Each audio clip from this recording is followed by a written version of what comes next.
Hi, everybody. Welcome to Life is a Magic, Mom. I hope you are all having a great Monday morning. And for those of you in the States, happy Labor Day. We have a little bit going on cosmically today. The moon is moving from Gemini into Cancer, so we'll be talking about that. For those of you just joining us, thank you for clicking on the little play button, and I hope you will hit the subscribe button as well and come hang out with us every day. I am live 10 a.m. For our Magic Morning Message, and then at 5 p.m. every day as well with our current video journal quest, which happens to be the book series Conversations with God by Neil Donald Walsh, and we're actually on book number 3 in that series, and we I think we'll be on chapter 4 today. That also has its own playlist in the playlist tab on my channel, so you can just click that. There's 50 something videos in there now, and I just reordered them again, so I'm pretty sure they're all in order now. If they're not, I apologize, and I'm not sure why YouTube keeps effing with me.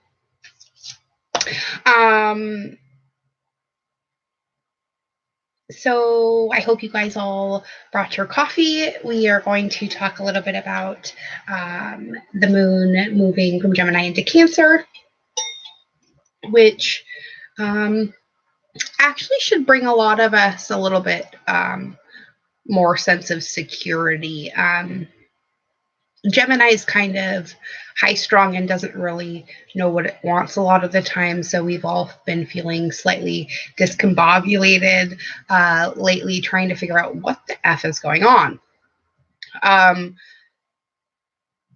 Now that it'll be moving into Cancer, we should notice a little bit of relief from that.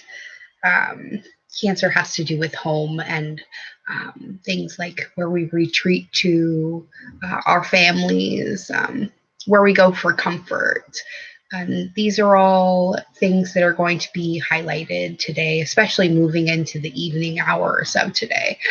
And you'll notice that that is a pretty strong feeling over the next 2 or 3 days. I think it moves out of Cancer Wednesday night, I think, but I'm not sure.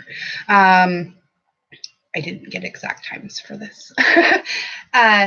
The moon in Cancer is really going to have us focusing on the things that make us happy.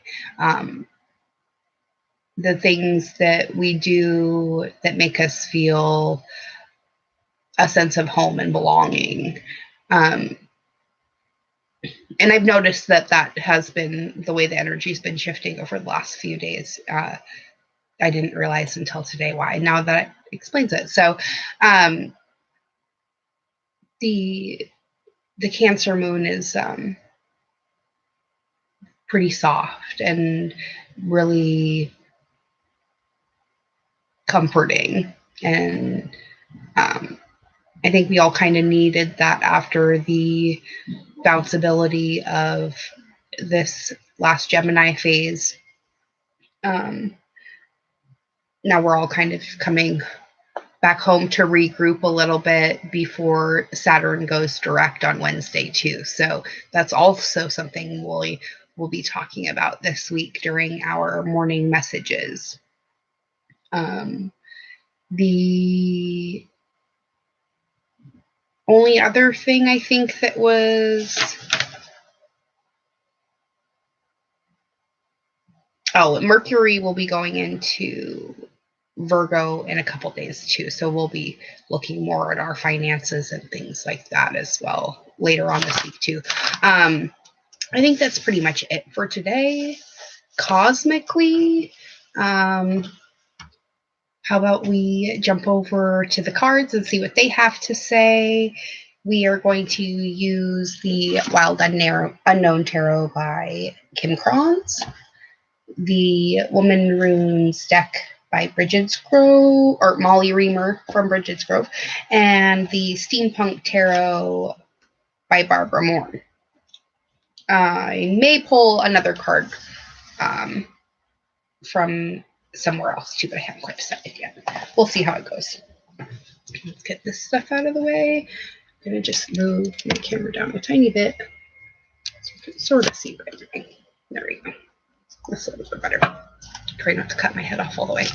We're going to start with the Steampunk Tarot, just because I haven't used this one in a while. Oh, and look, she's already jumping. And we have 5 cards that came out upside down. So not reversed, but upside down. So when I say upside down, I mean they just popped up, not face up. Okay.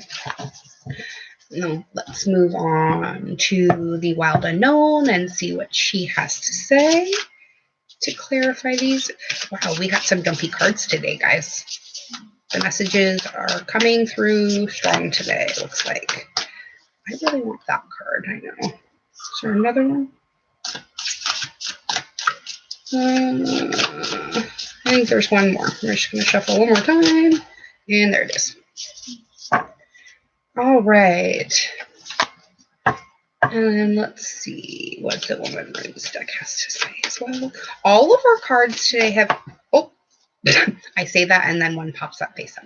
Okay, so since that is the one that popped up first, we are going to be looking at our boundaries today. So we pulled the box card, and this is the number 8.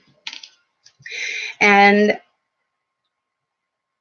I actually like to look at the number 8 as the number 44, because the box card itself is about stability and where we limit things, the rules that we set, our boundaries, the lines that are no-go zones.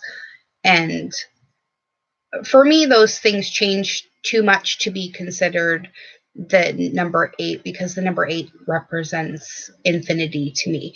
So I always try to break this particular card down into a double 4, because I feel that the box card is more about the lessons that we learn that create the infinite stability. Okay, so that is, we're going to use that as our energy card for today, as our basis for this reading. And this top card keeps trying to slide off of the Wild Unknown, so we're going to bring that one out too. Okay, so we're going to start with the 2 that popped out first, and we have the Page of Wands,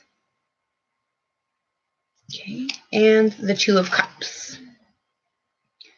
I love the Steampunk deck, but it's hard to get the color.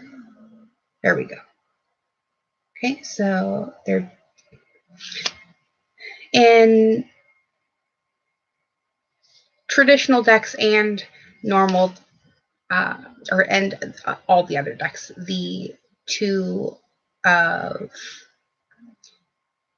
Cups card represents not only attaining union with yourself, but attaining union with others as well.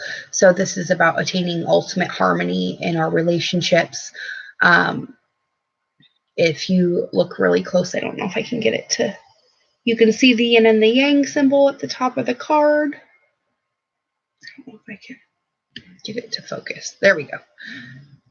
And it shows both of their energies converging at the top. And it looks kind of like the double helix of our DNA strands as well. This is about activating our personal awakenings and attaining union with Source itself. This isn't about attaining union with another person. This is about attaining union inside of ourselves, knowing what we want and how we're going to get it, but also knowing that sometimes what we want is less than what the universe wants to give us. So sometimes those things fall through so that we can get the proper message from the Page of Wands about the real thing that we're supposed to be making room in our lives for. And we pull the Knight of Cups with it. the Eight of Wands, okay, and the Queen of Swords again. Okay, so she's been a frequent visitor in our readings lately, and I think it's because we're really starting to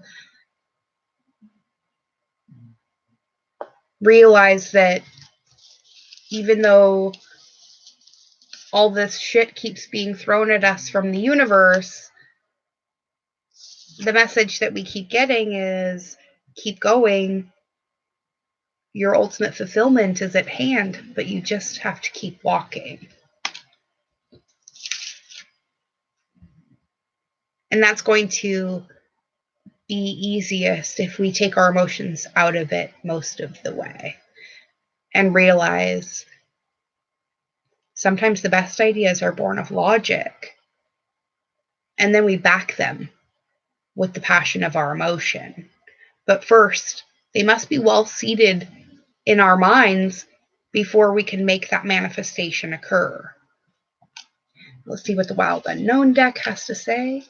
I am literally picking up this pile of 3 cards, see, and just flipping them over because, oh, and one of them fell across the other 2, so we're going to do that. I have to say that is kind of what I was expecting. Okay, so we have the Ace of Wands out of the Wild Unknown. Okay. The Four of Pentacles, or coins, and the Seven of Cups. Okay. When we pull the Ace of Wands card with the Four of Cups card, it tells me that we're too afraid to make a change in our lives in order to follow through with this idea that we've been given by Source.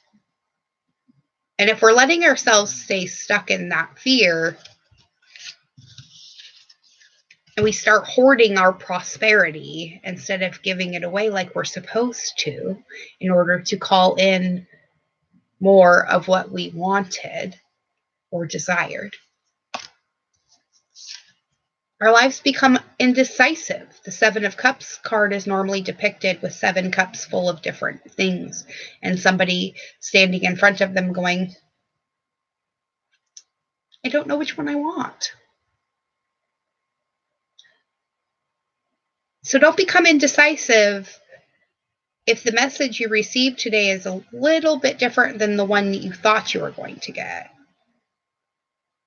Go with it and see where it leads. Because sometimes the things that we're the most resistant to are actually the things that we should be jumping on even faster. Because if you're resisting it, it's your spirit telling you that this is something new. You haven't experienced this yet before. So maybe you should go back to where it's safe. But instead, we need to put on our big girl pants or our big boy pants, suck it up, and jump. And if we do, those wings that were invisible to us before will open. We'll realize that we could fly all along. But if we stay stuck in our fear, we'll always think we're a fish when we're really an eagle. So don't let society tell you what you are today. You tell society what you are today. And if they like it, so be it. Not your monkeys, not your circus, right? So, for me in life is Magic Mom. I believe that is our morning message for today. I'm going to take my cold brew and continue resting my partially dislocated hip because I am not careful as I should be. And I need to listen to my own advice some more. So I'm going to be resting today. I'll see you at 5. I hope you enjoyed this message. And if you did, hit the like, share, and subscribe buttons below. Make sure you comment. I love to hear your guys' feedback. If you would like to get a hold of me for a private reading, you know how to find me for that as well. And from me and Life is Magic, Mom, we love, appreciate, and support everything you do. We thank you so much for coming back again to support what we do. And I'll see you again tomorrow at 10 or later today at 5, depending on who you are. Bye now.